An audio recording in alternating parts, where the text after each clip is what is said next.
You're listening to On the Way Home with your host, Emmy Kelly. Hi, everyone, and welcome back to On the Way Home. I'm your host, Emmy Kelly. Today's episode takes us to Montreal's Park Extension neighborhood, where community, creativity, and housing justice come together in bold and inspiring ways. Joining me is Faiz Abhuani, the founder of Brique by Brique, thinking differently about how affordable housing can be built with and for communities, whether it's transforming an old paint factory into a future home for dozens of families or mobilizing millions through community bonds. Brique by Brique is showing what's possible when trust, local leadership, and innovative financing intersect. Faiz, thanks so much for joining us today on the way home. Well, I'm very happy to be here. What does home mean to you? Yeah, it's a very big question. Yeah, I mean, without getting into too much, esoterics, home is first and foremost my body and myself. I think that's very important. I come from a fairly long line of migrants who, for a few generations, were forced or compelled to leave their home. And so they had to make their home in many, many new different places. And I think that they were able to do so because they were able to connect physically, sensorially, their bodies to the different land and air and cultures and the people who lived in the places that they moved to. And so I would say that ultimately my home is my own self. Yeah, despite the fact that I work in housing, I think that at the end of the day, I think everybody can find a home, even if they don't have a home. I'm very optimistic and positive in that way. Beyond that, I very much identify with my city, Montreal.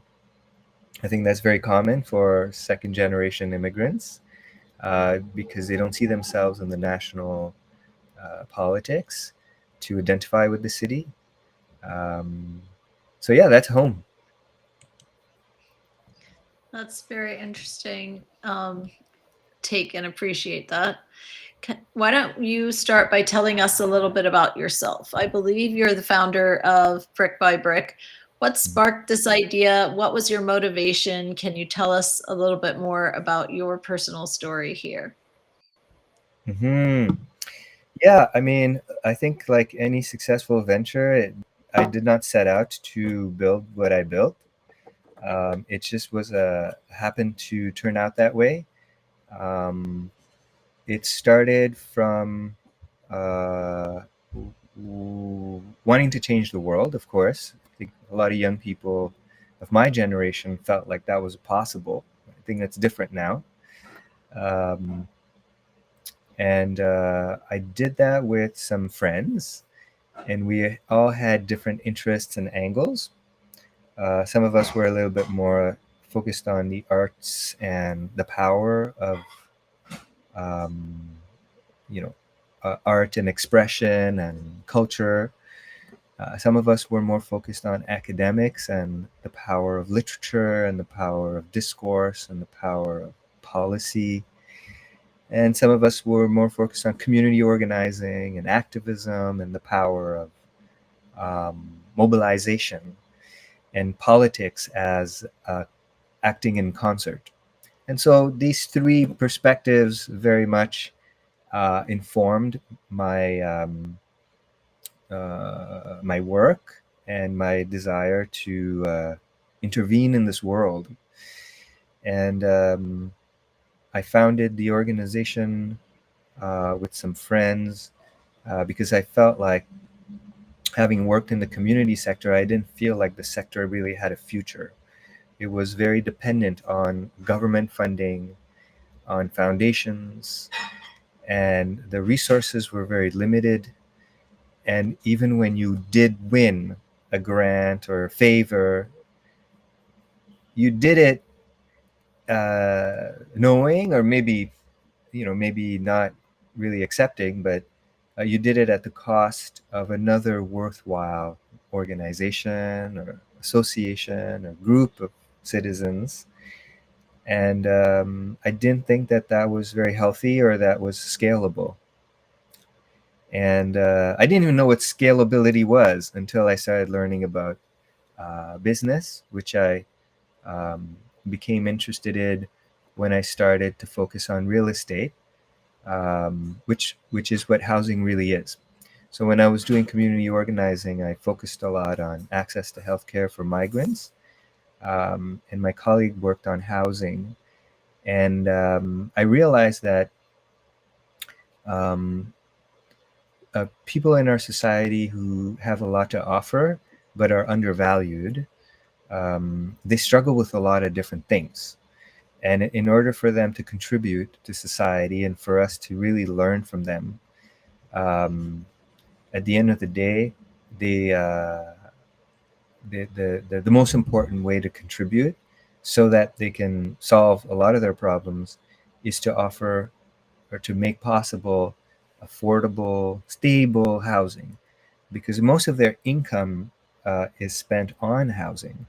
Um, I think the average Canadian spends maybe 30 or 40% of their income on housing.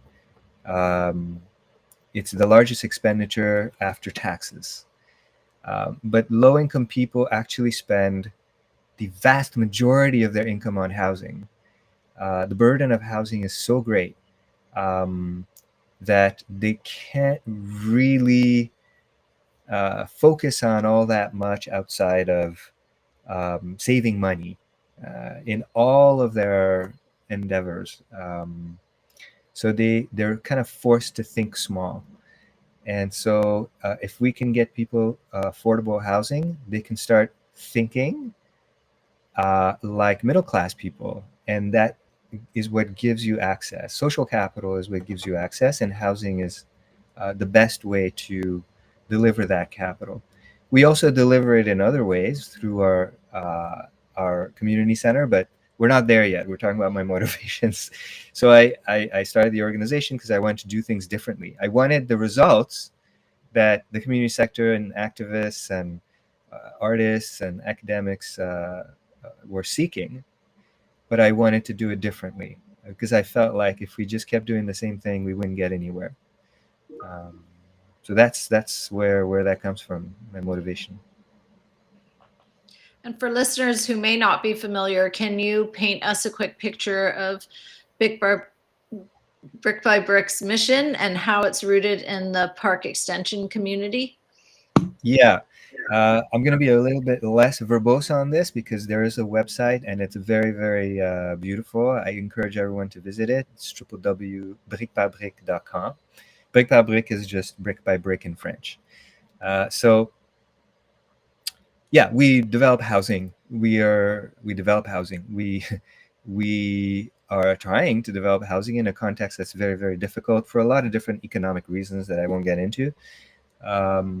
It's a very challenging neighborhood because of the gentrification that's happening. And we also own and operate a community center. But what's special about Brique by Brique is that we do it differently. So we have a little bit of a business mindset. And what's exciting about our business model is that it's founded on the notion that people who are undervalued in our economy actually have a lot to offer. And if they can be organized appropriately, they can create wealth for everyone. So the main tool that we've used in order to acquire our buildings, which are the engine of our growth, is the community bond. Brique by Brique is it's not unique because other organizations have done this, but it's definitely among a very small set of organizations that finances the acquisition of assets through community bond campaigns. Right now, we're running a campaign. We're shooting for a few $1,000,000, which is a lot. And we're fairly successful, and we're looking to expand our community center. Our community center is a space where we offer space at a sliding scale, and where we develop programming with space users, who are mostly community organizers that intervene in various different sectors.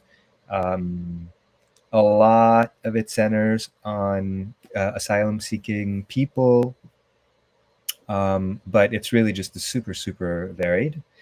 And that's basically what we do. Yeah. What do you mean by, sorry, you said you offer it on a sliding scale? Mhm.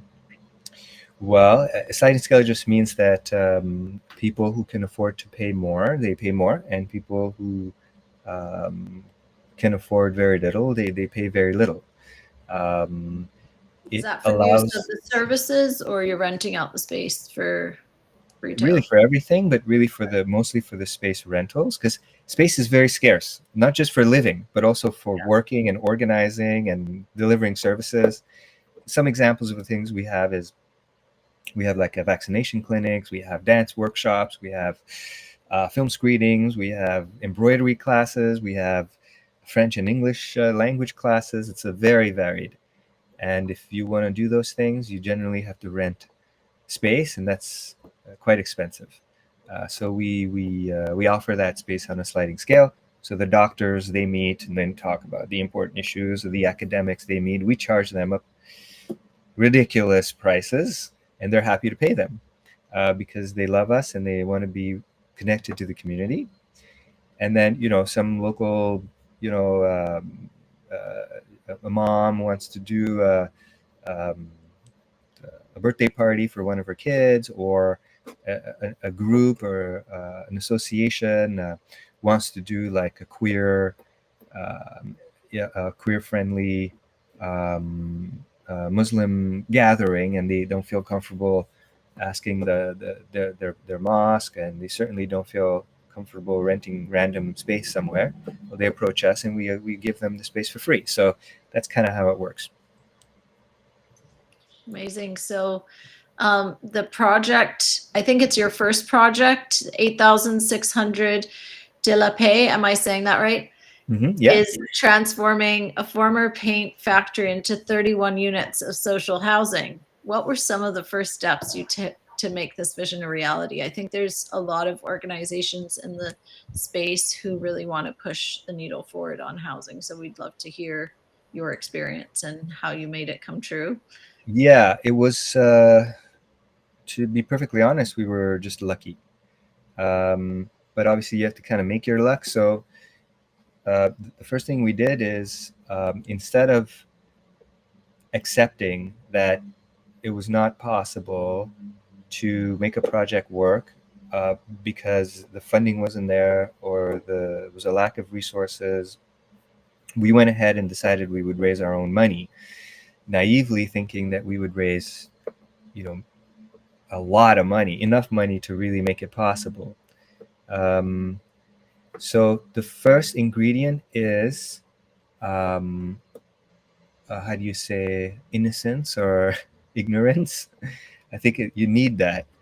I think it has to be combined with excessive perseverance, because when you try to make something like this happen and you hit a wall or two or three, you kind of have to keep going. Otherwise, it's not going to work. In our case, we discovered these community bonds. At the time, it was very nascent. Nobody knew what the hell it was, and we just made it up. We just made it up. And so we raised a little bit of money that way. That allowed, the plan was to use that money to buy the land from the city, because the city owned the land. And what ended up happening was that the city realized that we were very serious because we were able to raise the money ourselves. And we were able to get the provincial government to fund our project before shutting down the program that funds these projects, or that funded these projects for decades. So this is where the luck comes in, because that program doesn't exist anymore. So if people were looking for a recipe, I can assure you, you can't do it again. Not this way.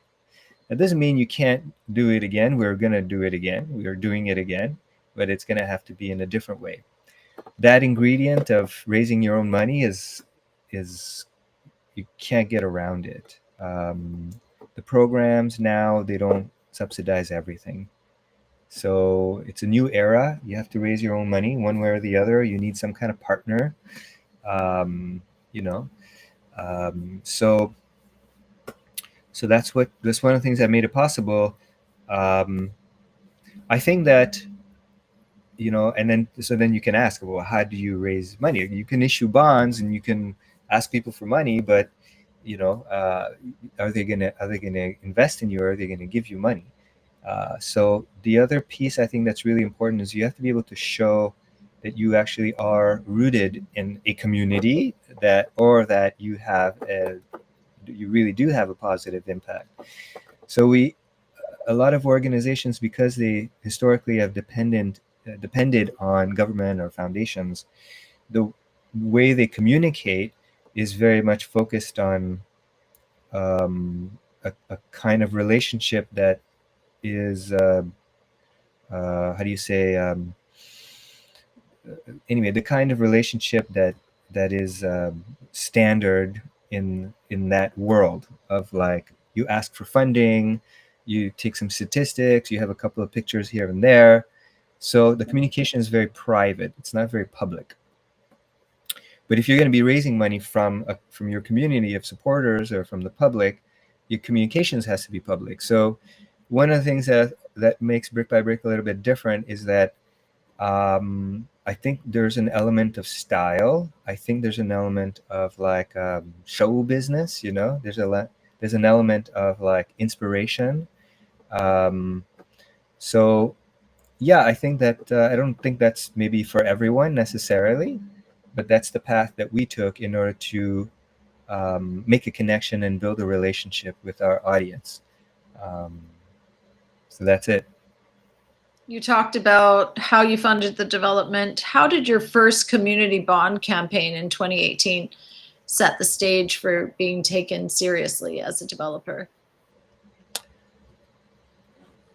How did it? Yeah, I'm not sure. I mean, I think the question answers the question. The community Okay. bond campaign does give you legitimacy when you're successful. Um, the problems that we had, and the effort that we made, and the success we had in 2018 is really not an issue anymore. I would invite everyone to just go check out Tapestry. They have a great website too. Tapestry is an organization now that issues that helps organizations issue community bonds. And if you want to do that part, all the business side, the administrative side, all the infrastructure, you don't have to do it anymore. The legalities and all that work we did, it's unnecessary. Just hire Tapestry and they'll take care of all that. You just need to focus on selling the bonds and building that relationship with your supporters. Your project has a pretty complex funding mix. You mentioned a $5 million community bond campaign that supported both the community center and housing. Then you have contributions from CMHC, preferential land sale from the city, and other government and philanthropic partners. What made you decide to go back to the bond model for part of the housing financing, and what's different about how you're approaching it this time around? Yeah. So like I said, we were lucky the first time around. There were still programs that were generous. Now you really need to look everywhere and talk to everyone to fill the gaps. You need a solid business model.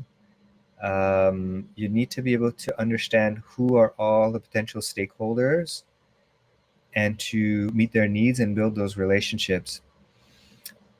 Basically, you need someone on your team that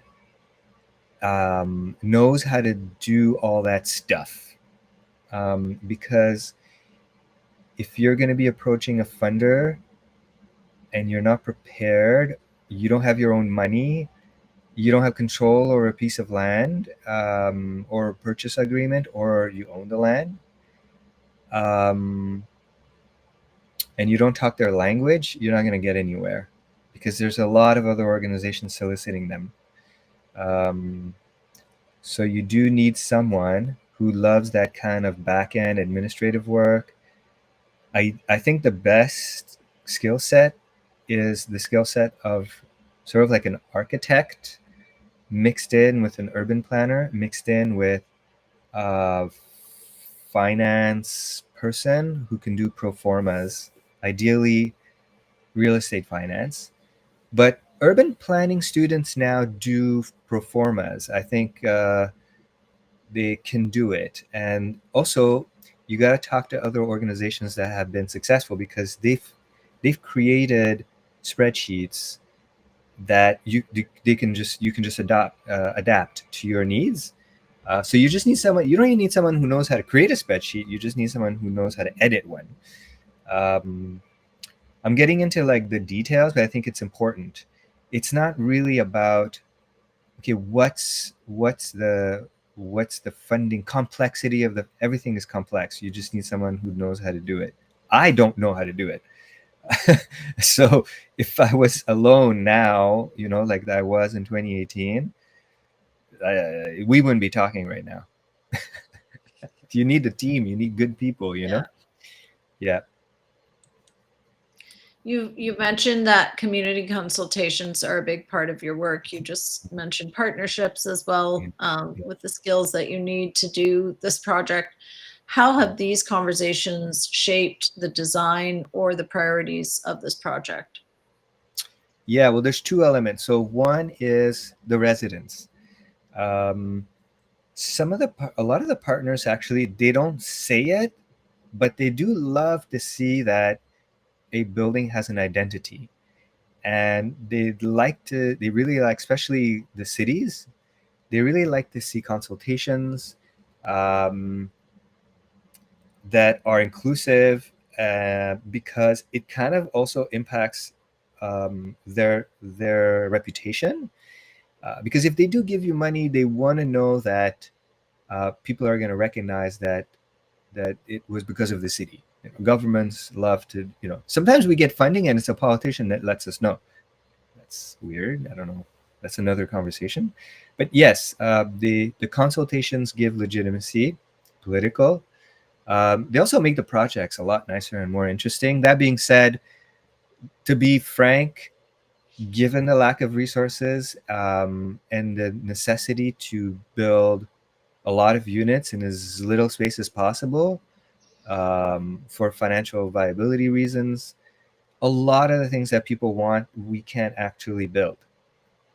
But somehow it helps to have the conversation, So that's one piece. The other piece is consulting not only residents for the design of the buildings, but really consulting all the stakeholders, especially the supporters, the people who are behind us, the people who follow us on social, the people who read our newsletters, the people who talk about us to their friends.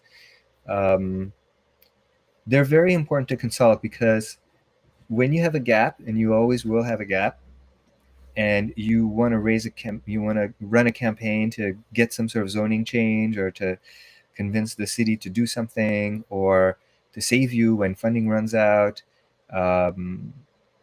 you need to have that relationship, So I always come back to that. It's really important to have conversations with them, and they actually surprisingly have really great ideas sometimes. There's a lot of brilliant people in and around our organization. So having conversations with all the stakeholders can really help us like get some perspective, because you can really get lost in your own stuff internally. Um, so yeah, it's good for our reputation. It's good for the building and the result and the impact, and it's also good for growth because it gives us perspective. Yeah. Wanted to go back to community bonds for a minute, if you don't mind. They're still relatively new in the affordable housing space, and some potential investors may worry about repayment risk, particularly with nonprofits. How did you structure your project to give bondholders, especially local residents, I guess, confidence that their money is secure and will be repaid on time?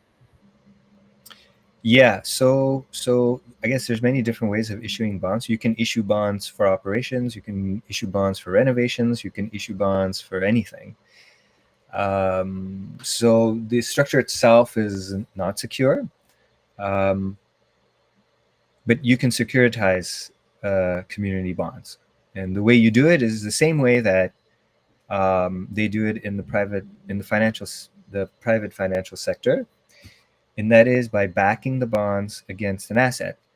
In our case, our most valuable, whatever, economically most valuable assets are our buildings. So our community bonds, not in 2018 because we didn't have any assets, but now our bonds are secured against our buildings. And of course, given that we need to build things with very, very tight budgets, more so than a private developer,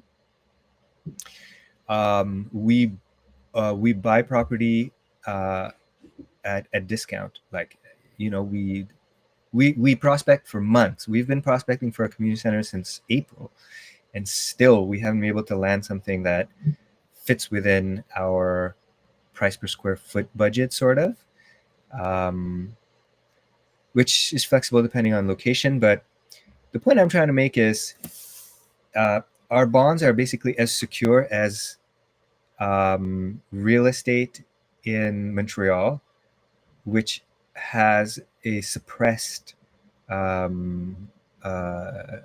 sort of like a valuation because of years and years and years of um, rent control, which is being deregulated.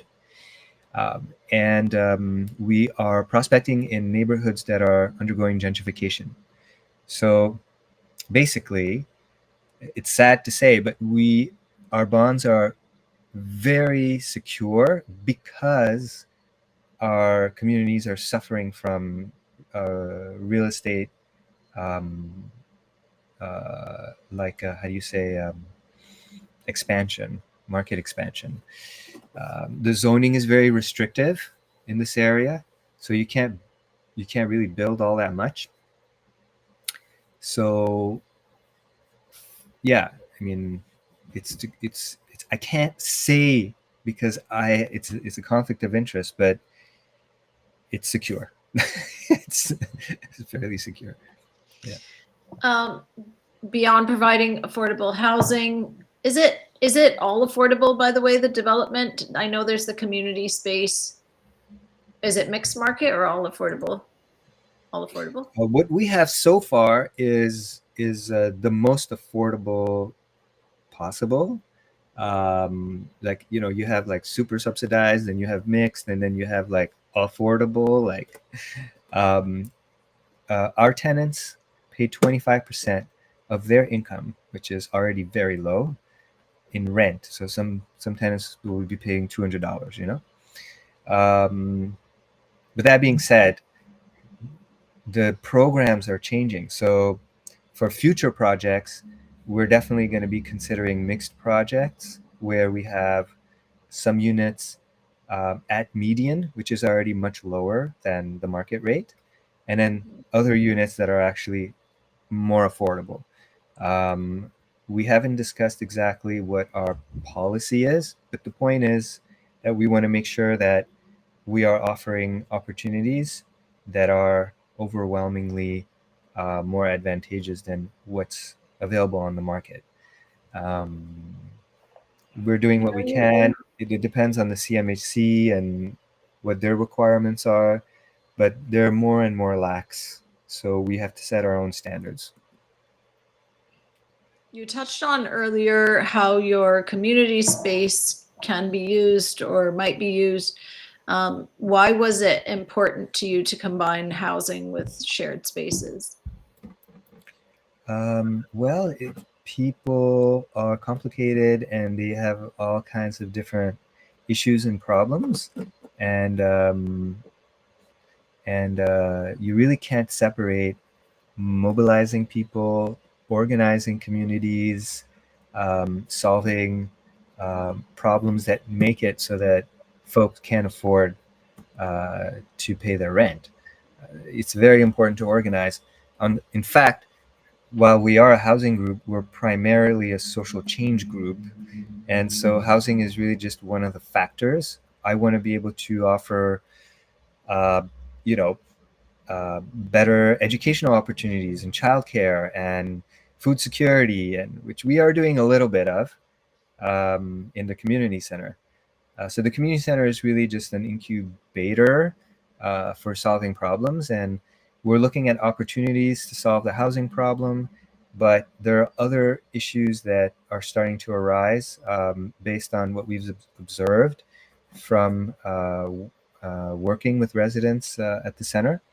The main issues are immigration. People feel a great deal of anxiety around that. The rejection rate is very high, and it's extremely differentiated based on class. So, although the Canadian immigration system is supposed to be equitable, it really, really excludes people who are the ones that um, are at the greatest danger of returning home. Um, uh, and it really favors people who are the most privileged elsewhere in the world. Um, I'm pretty sure it's like that by design, but either ways, people don't have the information. Um, the information is very inequitably distributed. So we have a lot of people who are end up like relying on people who call themselves lawyers or consultants and that take money and don't serve residents. We also have a lot of people who, because of their status, are exploited at work and in their housing situation because their bosses or their landlords, people that they think are landlords but actually are just renters, are using that as leverage because they believe that they can like get deported anytime when that's not really true. Like there's a process, there's an administrative process. I talk about this because half of the residents here in Park X are asylum seekers. Park X is basically one of three like landing pods for Quebec, for migrants to Quebec. Other issues are jobs. People are unable to find decent employment, so they're working in factories and meat processing and working in the fields for next to nothing, and they're breaking their bodies and stuff. So we want to be able to give people decent work. A lot of these people have college educations. It doesn't make any sense. So anyway, there's a lot of issues. So the community center is kind of like an engine of growth and activation for people who have housing problems, but who also have a lot of other problems. And that's where you can really develop opportunities and grow your business, because you can't do much in a housing in a building, in a housing building. Like people, that's their home. Like you can't start like bothering people at home. So I know you have the 8600 project. How many have you done since that time? Is that your main flagship, or are there more? I think you That's it. mentioned you. That's it. We're working Okay. on that. We're raising money for a second. Um, Do you have a and site in also, mind? we do have some sites in mind. The city, there's a lot of, I don't want to get into the administrative complications. uh, we have the money, but there's issues with the city and all that kind of stuff. So, but we'll figure it out. We're meeting with them on a regular basis. Um, the cities, I don't know if it's like that elsewhere, but the cities are not. There's a problem with the cities. Who knows? Maybe there's a problem in every government, but being very close to the city, I can see that there's a lot of problems. It's not effective. It's not efficient. There's no focus. I think we have the opportunity in Canada and in all our cities and provinces to continue to advance our work towards, creating an environment where we can create more affordable housing for other communities, organizations, municipalities dreaming of a project like yours. What's the single most important lesson you've learned from taking an empty factory and turning it into a thriving affordable housing community? Hmm. Yeah, it's a good question. I think it comes down to passion and persistence, um, and building a good team, a strong team. Um, I think what makes any endeavor successful is really it's really weird to say, but it's like kind of like dealing with your own stuff. Because if you can get out of your own way, then you can see opportunities. You can be real with people, um, and you can get rid of a lot of the friction that makes projects impossible or very slow.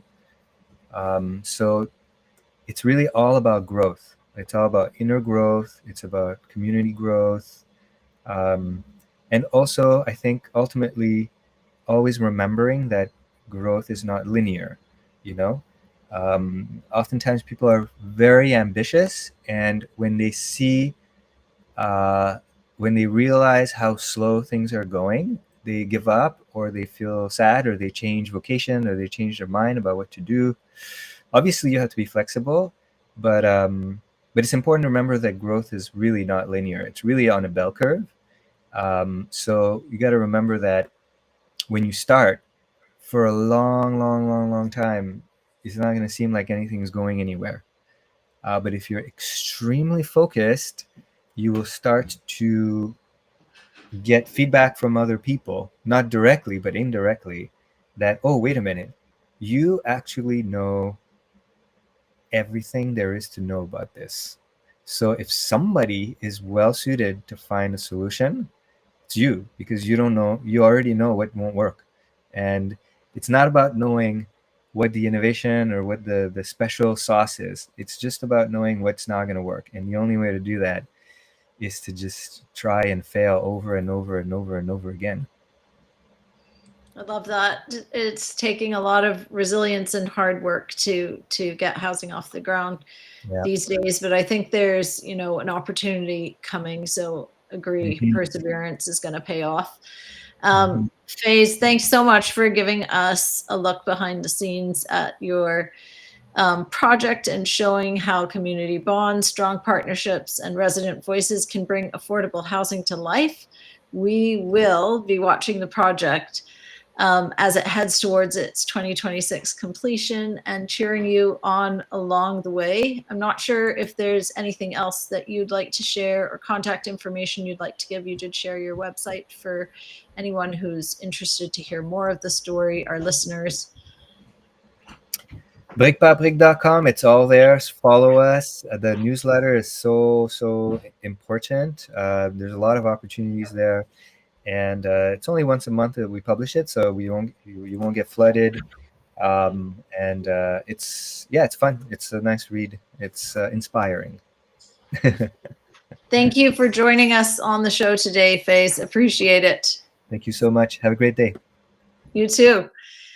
That was Faiz giving us such a thoughtful and inspiring look behind the scenes of 8600 de la Paix project and showing how real community power can reshape not just buildings, but entire systems. From community bonds to co-design to deep listening, Brique by Brique is building more than just housing. They're helping create lasting change in the ways we think about affordability, dignity, and local ownership. To our listeners, Thank you for tuning in to On the Way Home, a podcast brought to you by Blue Door. If you enjoyed today's conversation, don't forget to subscribe and share. And as always, we'll see you next time as we continue exploring what it takes to build a future where everyone has a place to call home. Take care. You're listening to On the Way Home with your host, Emmy Kelly.